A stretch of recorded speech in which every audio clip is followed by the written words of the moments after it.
final war isn't just about nations, it's about narratives. At Armageddon, the kings of the earth gather not merely to fight each other, but to defy the returning king whose name is the Word of God. Revelation 19 verse 13. This is the climax of a long war against truth, authority, and divine order, a war that began in Eden, echoed through Babel, and now erupts in full rebellion against the Lamb. But why would anyone challenge Jesus, glorified and riding in power? Because deception runs deep. The beast, empowered by Satan, has built a counterfeit kingdom, one that dazzles with signs, seduces with unity, and mocks the boundaries God established. The armies at Armageddon are not just political pawns, they are spiritually deluded, drawn by demonic spirits, Revelation 16 verse 14, into a suicidal confrontation with the Word himself. This war exposes the madness of rebellion. Giants of old may rise again. Thrones of darkness may reassert their claims, but every false beam will break under the weight of truth. The rider does not come to negotiate, he comes to reclaim. And those clothed in white linen, Revelation 19 verse 14, ride with him, not to fight, but to witness the justice of the King.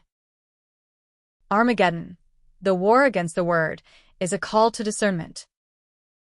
It's a builder's blueprint for understanding the spiritual architecture behind the final battle. It's a warning to those dazzled by spectacle and a comfort to those anchored in truth.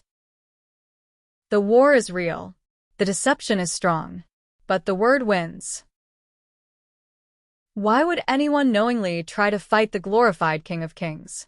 But that paradox is actually one of the most revealing aspects of the final conflict.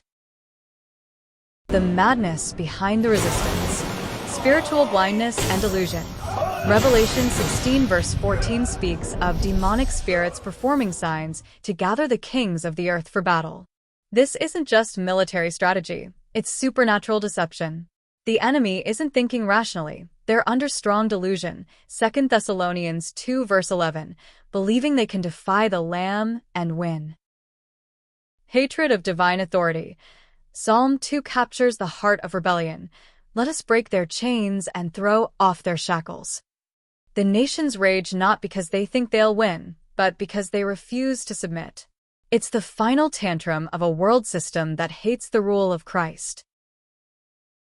The beast's false confidence. The Antichrist, empowered by Satan, has deceived the world with signs, wonders, and counterfeit authority. Revelation 13 says, "Who is like the beast? Who can make war against him?"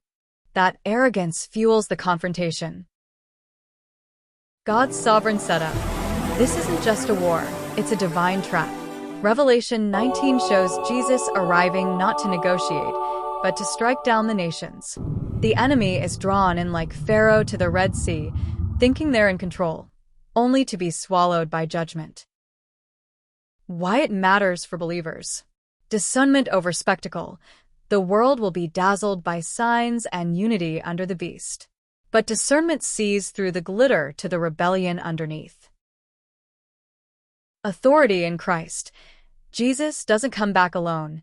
He returns with the armies of heaven, clothed in white linen, Revelation 19 verse 14. That's us. Not to fight, but to reign. The battle is his, but the victory is shared. Legacy of worship and truth. The Armageddon moment is the climax of a long war over worship, truth, and allegiance. Every sermon, song, and act of obedience you've crafted is part of that resistance against deception. The idea of giants at Armageddon isn't just about physical stature, it's about ancient rebellion resurfacing in its final form. Let's explore it from a few angles. The Nephilim thread, ancient rebellion echoing forward. A Genesis 6 and the Nephilim, the giants, Hebrew Nephilim, were the offspring of fallen angels and human women, an unauthorized mingling that corrupted the seed line. Their presence triggered the flood judgment. That same spirit of defiance could echo into the end times. Post-flood giants. Goliath wasn't the only one. Og of Bashan had a bed over 13 feet long, Deuteronomy 3 verse 11, and the Anakim terrified Israel's spies. These weren't just tall people, they were spiritually significant, threats tied to territorial dominion and fear. Spiritual giants versus physical ones. Whether literal giants return or not, the final war involves principalities and powers, Ephesians 6 verse 12, that once animated those ancient giants. The same rebellious DNA, whether in flesh or spirit, stands against the Lamb. Prophetic possibilities and speculative threads. Hybrid armies? Some interpret Daniel 2 verse 43, "They shall mingle themselves with the seed of men," as a hint of genetic tampering or hybridization in the last days. Could the beast's army include enhanced or altered beings? It's speculative, but not impossible. Revived thrones of darkness. The giants of old were often tied to specific regions: Bashan, Hebron, Gaza. Revelation speaks of 10 kings giving their power to the beast, Revelation 17 verse 12. Could these be spiritual thrones once occupied by giants? Jesus versus the ancient rebellion. Armageddon isn't just geopolitical, it's cosmic. The rider on the white horse comes to crush every remnant of rebellion, whether it's dragon, beast, false prophet, or ancient giant spirit.